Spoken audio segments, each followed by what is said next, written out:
தூத்துக்குடியில் வெள்ள பாதிப்புகளை நேரில் ஆய்வு செய்து பாதிக்கப்பட்ட சுமார் 2000 பேருக்கு அரிசி, போர்வை உள்ளிட்ட நிவாரணப் பொருட்களை வழங்கி எதிர்க்கட்சித் தலைவர் எடப்பாடி கே பழனிசாமி ஆறுதல் தெரிவித்தார். தூத்துக்குடியில் கனமழை பெருவெள்ளத்தால் குடியிருப்புகளை சூழ்ந்த வெள்ளம் பொதுமக்களின் இயல்பு வாழ்க்கை கடுமையாக பாதிக்கப்பட்டது. வெள்ளத்தால் பாதிக்கப்பட்ட மக்களை அதிமுக அரசு கண்டுகொள்ளாத நிலையில் ஆட்சியில் இருந்தாலும் இல்லை என்றாலும் என்றும் மக்கள் பணியாற்றும் அதிமுக சார்பில் கழக பொதுச் செயலாளரும் எதிர்க்கட்சித் தலைவருமான எடப்பாடி கே பழனிசாமி வெள்ள பாதிப்புகளை நேரில் ஆய்வு செய்து அண்ணா நகர் 12வது தெரு சந்திப்பு பகுதியில் சுமார் 2000 பேருக்கு அரிசி, பிஸ்கெட், போர்வை உள்ளிட்ட நிவாரணப் பொருட்களை வழங்கி ஆறுதல் கூறினார்.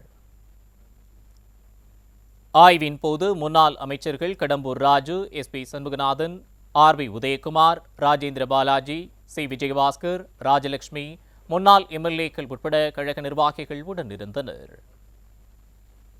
தூத்துக்குடியில் வெள்ளத்தால் பாதிக்கப்பட்ட மக்களை கழக பொதுச் செயலாளர் எடப்பாடி கே பழனிசாமி நேரில் சந்தித்து ஆறுதல் கூறினார். தூத்துக்குடி புதிய பேருந்து நிலையம் அருகே மக்களை சந்தித்த கழக பொதுச் செயலாளர் எடப்பாடி கே பழனிசாமி நிவாரணப் பொருட்களை வழங்கி ஆறுதல் தெரிவித்தார். தூத்துக்குடி புதிய பேருந்து நிலையம் அருகே அவசரமாக வந்த ஆம்புலன்ஸிற்கு வெளிவிட்டு அதிமுக பொதுச் செயலாளர் எடப்பாடி கே பழனிசாமி அனுப்பி வைத்தார். வெள்ள பாதிப்புகளை அதிமுக பொதுச் செயலாளர் ஆய்வு செய்ய முயன்றபோது ஆம்புலன்ஸ் ஒன்று வந்தது. அப்போது தனது காரை ஓரம் நிறுத்தி அவசரமாக அந்த ஆம்புலன்ஸிற்கு வெளிவிட்டு அனுப்பி வைத்தார்.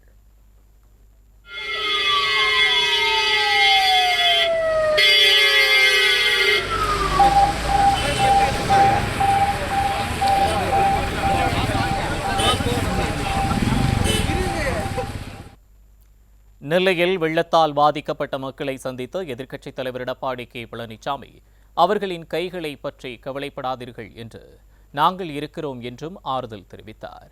ஆளுங்கட்சிக்காரர்கள் எங்களை பார்க்க வரவில்லை, நீங்கள்தான் வந்திருக்கிறீர்கள் என எதிர்க்கட்சித் தலைவர் எடப்பாடி கே பழனிசாமி பார்த்து ஐயா ஐயா என கதறிய மக்கள் தங்கள் வருகை எங்களுக்கு ஆறுதலாக இருப்பதாக கைகளை உயர்த்தி வணங்கினர். அப்போது கவலைப்படாதீர்கள், நாங்கள் இருக்கிறோம் என எதிர்க்கட்சித் தலைவர் ஆறுதல் கூறினார்.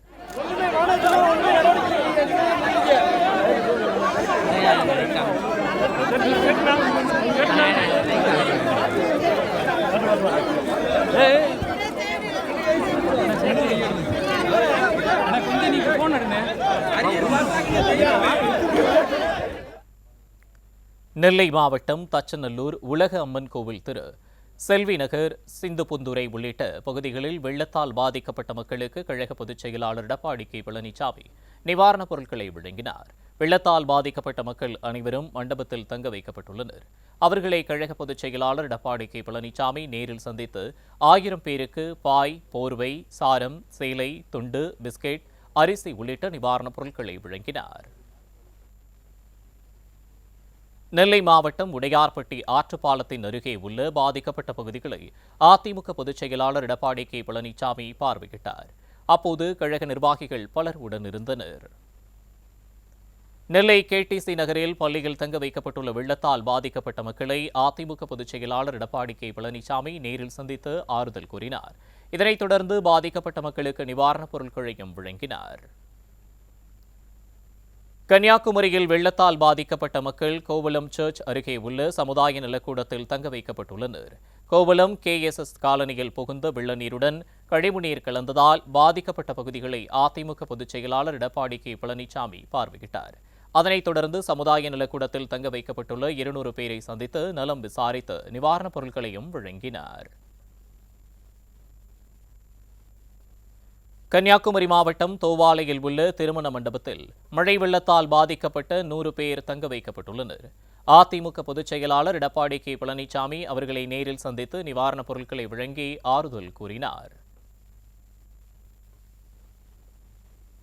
கன்னியாகுமரி மாவட்டம் திருப்பதி சாரம் பகுதியில் உள்ள பள்ளியில் வெள்ளத்தால் பாதிக்கப்பட்ட 80 பேர் தங்க வைக்கப்பட்டுள்ளனர். அவர்களை சந்தித்த அதிமுக பொதுச் செயலாளர் எடப்பாடி கே பழனிசாமி நிவாரணப் பொருட்கள் வழங்கி ஆறுதல் தெரிவித்தார். கன்னியாகுமரி அருகே கோவளம் KSS காலனி பகுதியில் அதிமுக பொதுச் செயலாளர் எடப்பாடி கே பழனிசாமி பார்வையிட்டார்.